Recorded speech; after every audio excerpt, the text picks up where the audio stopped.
সৈনিকরা কিভাবে ঈদ উদযাপন করে দেখবেন না? চলুন দেখে আসি। আমাদের সকালটা শুরু হয় ক্যাম্পের বিশাল পুকুর বা ঘাটে গোসলের মধ্য দিয়ে।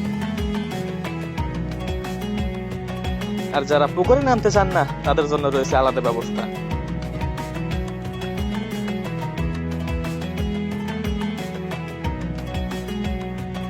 বরাবরের মতোই আমাদের ঈদের সকালের নাস্তাটা শুরু হয় সেমাই এবং লুচি দিয়ে।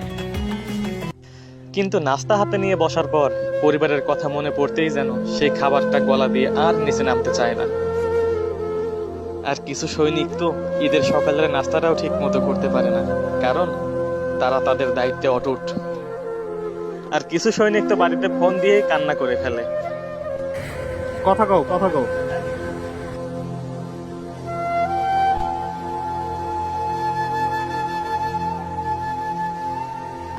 আর ঈদ উপলক্ষে আমাদের সকলের মন ভালো করার জন্য আমাদের মসজিদের ইমাম সাহেব আমাদেরকে নাত পরিবেশন করে শোনায়।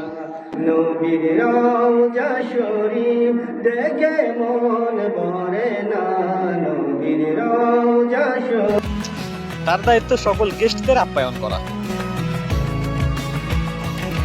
এইদিকে নামাজের সময়টাও হয়ে যাওয়ার কারণে সবাই এখন মসজিদের দিকে গমন করছে।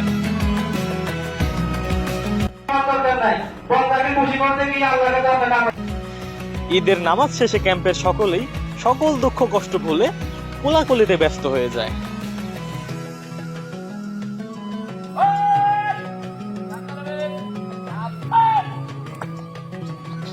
আর এইদিকে আমাদের অধিনায়ক মহোদয়ও আমাদের সাথে কোলাকুলি করবেন, তাই সবাইকে পোলিং করানো হয়।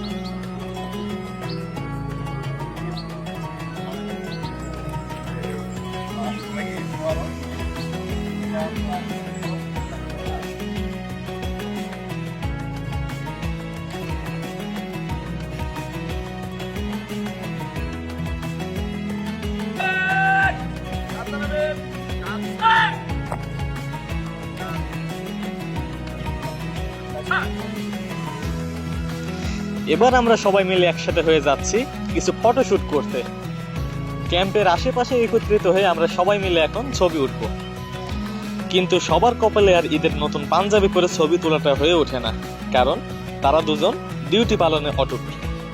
অফিসারের পক্ষ থেকে আমরা এখানেও কুরবানি করি। তারপর আমরা সবাই একসাথে বসে দুপুরের খাবারটা উপভোগ করি। আর এভাবেই কেটে যায় পরিবার ছাড়া একজন সৈনিকের ঈদ।